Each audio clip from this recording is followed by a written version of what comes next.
Everyone wants to feel like they're the best at something, but when that belief turns into taking others for granted, the universe might just teach you a lesson. Understanding that there's always someone better out there is the key to humility. That's what truly makes the strongest person. My name is Mia. I've been married to my husband Thomas for 2 years. When we decided to get married, Thomas mentioned his troublesome sister who might end up being a burden to me. As an only child, I was thrilled at the idea of having a sister, but Thomas's words also made me anxious and curious about what kind of trouble she could be. Now, 2 years into our marriage, I fully understand and have experienced what Thomas meant. I was born into a relatively wealthy family. My father runs a mid-sized trading company and is well-informed and progressive in his thinking. My parents always respected my decisions, providing an environment where I could freely experience and explore my interests. In 2008, during the Lehman Brothers collapse, I was an 11-year-old elementary school student. Intrigued by the significant impact this event had on the world, I became fascinated by how a disruption in the flow of funds could cause such a global panic. This sparked my interest in financial circulation. Recognizing my curiosity and intelligence, my parents had me take an IQ test, and the results were beyond the normal range. Throughout middle and high school, I continued to research finance. In college, I chose a major that allowed me to deepen my understanding. As I learned more, I became eager to apply my knowledge and decided to try day trading. My professor suggested it as a way to experience capital flow firsthand, but warned about careful management to avoid debt. I researched extensively, identifying statistically favorable stocks for day trading. Starting with a modest sum of all the allowance I had saved up, I engaged in buying and selling the same stock within the same day, or starting with the sale and then buying it back before the day ended. This meant results came quickly. My predictions were spot on, and though the increases were modest, my funds grew steadily through this process and gradually increasing my investments. I managed to grow the initial amount by more than 50 times in a year. While the original sum was modest, I wasn't certain how impressive this achievement was on a larger scale. However, that wasn't my primary concern. What mattered most to me was whether the answers I had derived through research were correct. During the university seminar, I met Thomas, a student known for his analytical skills. We often found ourselves in agreement on many topics, which fostered a close bond between us. Following graduation, I had planned to join my father's company, but Thomas pointed out an opportunity at a foreign investment firm on our graduation day. At the subsequent celebration, Thomas confessed his feelings for me, and I immediately accepted. His intelligence was comforting, and his understanding nature put me at ease. As we embarked on our respective career paths, our relationship strengthened. Inspired by the concept of trade at my father's company, I researched foreign companies to gain negotiation advantages and establish a solid foundation for our deals. Meanwhile, Thomas used his analytical prowess to identify profitable investment opportunities, earning high praise within his firm. Despite our busy schedules, we prioritized dates, refreshing each other before diving back into work. Over 5 years, our careers blossomed and our relationship deepened. We became each other's support system, indispensable in our lives. It felt like the perfect time to take the next step forward. I want to spend the rest of my life with you, Mia. Will you marry me? Thomas's proposal was met with an immediate and wholehearted acceptance from me. I couldn't wait to begin our life together. During the family meeting, Thomas hesitated before sharing something important.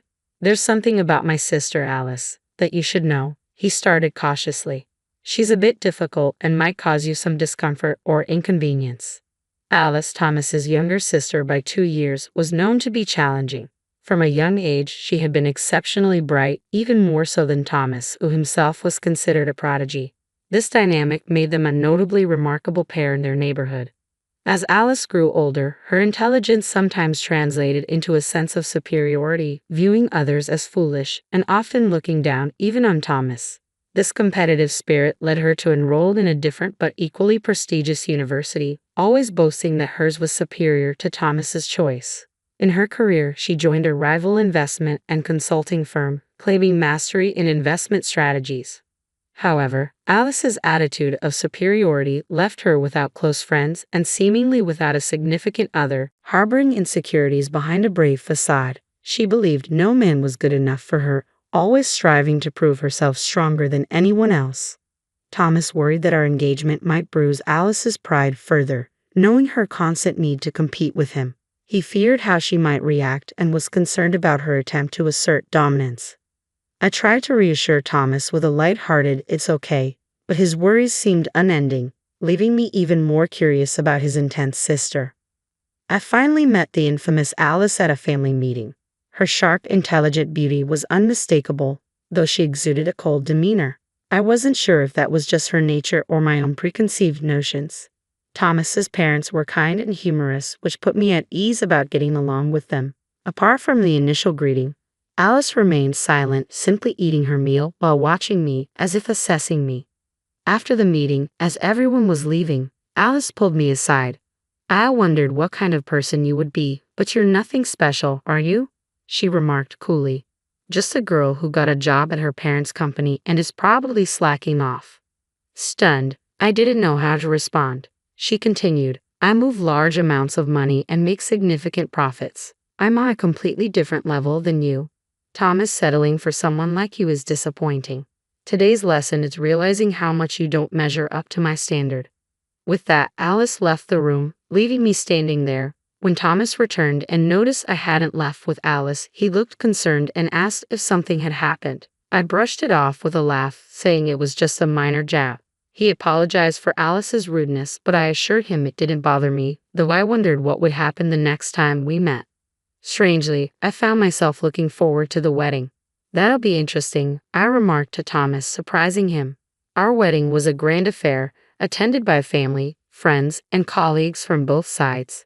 Thomas and I declared our eternal love and enjoyed a wonderful time with our guests. Throughout the event, Alice appeared grumpy and irritated from the start.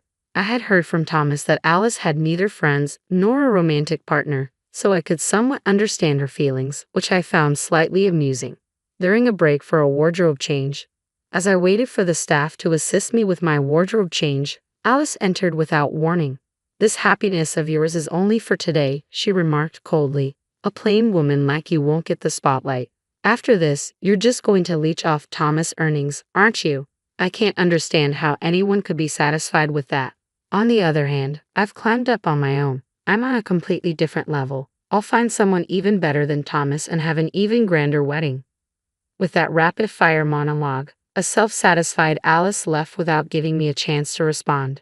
The staff walked in just as Alice departed, and I couldn't help but burst into laughter at the timing. I quickly apologized to the puzzled staff and began changing. Alice certainly knew how to keep things interesting. Despite our busy weekdays focused on work, Thomas and I cherished our weekends, making the most of our time together. Since the wedding, I had no contact with Alice. I anticipated seeing her next at Christmas when visiting my in-laws, but an unexpected connection with Alice arose sooner. My father sought external consulting for asset preservation and expansion at his company, and although I offered to handle it, he opted for outside expertise from a specific firm. When I heard the firm's name, it struck a familiar chord, but I couldn't quite place it. At the first meeting with the consulting firm, I was taken aback to see Alice among the representatives. The familiarity dawned on me. This was Alice's firm. Alice seemed equally surprised to see me but quickly composed herself and greeted me professionally. It silently became our agreement to act as if we were meeting for the first time, keeping our sister-in-law relationship a secret from the other team members. When I told Thomas about the encounter at home, he surprised me by saying Alice had already called him. "This is ridiculous. I can't work with her, she was just complaining," he said, suggesting I might want to step away from the project. I found the situation amusing and laughed it off, but I knew I had to remain professional. During the meeting, I pointed out flaws and inadequacies in their proposals, backing my arguments with perfect logic. My counterarguments unsettled them. Alice tried to fight back with past examples and mathematical evidence, but I skillfully exposed their weak points, leaving them silenced. The meeting ended in my favor, with the other team agreeing to prepare a second proposal for the next meeting. As I relaxed with coffee after they left, I received a phone call meant for me. It was Alice. "Today, you might have gotten the better of me, but I won't let it end like this," she declared. "Someone as excellent as me can't be bested by you. You're just running wild, carrying everything on your own, Mia." Amused, I replied calmly, "Alice, you need to rely on your colleagues and work together to make progress." "What gives you the right to lecture me?" she snapped. "I don't need guidance from someone like you." With that parting shot, she hung up. I burst out laughing, still holding the phone, drawing curious glances from nearby colleagues. From then on, I took full control of the meetings. Their teams scrambled to respond to my points, often finding themselves in a defensive position. Alice tried desperately for a comeback, but always fell short. Her frustration was plainly visible, though she managed to maintain her composure. Reflecting on this with Thomas later, he mentioned, "Alice has never been outdone by anyone before. Plus, Mom told me Alice found out that a guy she liked already had a girlfriend and got rejected before even confessing. That's probably adding to her irritation." I couldn't help but let out a surprise "huh" and stifle my laughter as the consulting project finally concluded successfully. The opposing team leader thanked us, expressing how much they had learned, and we all dispersed. As everyone left, Alice and I ended up alone. "I'm not satisfied with how things went. I'll make sure to get the better of you next time," Alice declared, her tone sharp. "Just so you know, I'm more excellent. I even bought a tower mansion at my age. Only someone as outstanding as me could afford a brand new tower mansion." Alice had made waves as an investor and had managed to earn enough for such a purchase. "We'll toast among the elites," looking down on the commoners below. "You, as one of those ordinary people, should just look up and despair," she added, leaving after her piece, as usual. Thomas confirmed that Alice's claims were true. She had indeed found success as an investor and recently purchased a tower mansion to live in on her own. Alice was undeniably talented, and such an achievement was well within her reach. While luck played a part, I genuinely wanted to congratulate her. A few days later, during the weekend, I had business at a tower mansion. As I stopped at a mid-level floor, a door opened, and to my surprise, the resident stepping out was Alice. We locked eyes and both exclaimed in surprise. "Why are you here? If you're not invited to the party, did you come to clean?" I blurted out. Alice chuckled. "It seems today is the day of my celebrity home party, but no, not at all. I'm here to deliver something to an acquaintance on this floor." "You have an acquaintance here? And you came down from where?" I asked, puzzled. "My home is on the top floor of this mansion. Naturally, I had to come down," Alice explained matter-of-factly. "But you and Thomas live in a single-story house, don't you? How can you have a home here?" I countered, bewildered. "Thomas can't handle heights. That's why our house is single-story," Alice replied calmly. "This place is my office and workshop." "Your workshop is on the top floor of a tower mansion. Don't joke like that," I said incredulously. "This whole place is mine," Alice stated firmly. "Why shouldn't I use the top floor?" As we argued loudly in the hallway, a voice behind us interrupted. "Alice, what's going on?" Alice turned and apologized. "Sorry, Senior." The woman who had spoken and 3 others looked at us with concern. "I apologize for not greeting you downstairs. I was just dealing with—" Alice seemed momentarily at a loss for words. The woman Alice called Senior looked at me, searching her memory, and then exclaimed in surprise, "Aren't you Mrs. Mia, our new external board director starting this month?" Alice was speechless at this unexpected revelation. The senior continued, "She's also known as the investment goddess whom Alice admires." Clearly bewildered, Alice struggled to comprehend what was being said. I had started day trading as a student, gradually progressing to more serious investing. Using my day trading earnings, I learned investment strategies through practice. My analytical and research skills helped me identify companies with growth potential, and I invested wisely. The funds I managed grew rapidly. My father provided me with the freedom to use a piece of land he owned in the city center, where I began building a tower mansion, following the trend of mansion investments. I wanted to understand what it was all about, so this tower mansion is the result of my efforts. Managing a mansion is more challenging than it seems. Income comes from rent, but maintenance costs and taxes are higher than expected. Furthermore, even a few delayed rent payments from tenants can disrupt smooth management. Regarding being called the investment goddess, that seems to be a recent label for me, coined due to my extraordinary success in investments.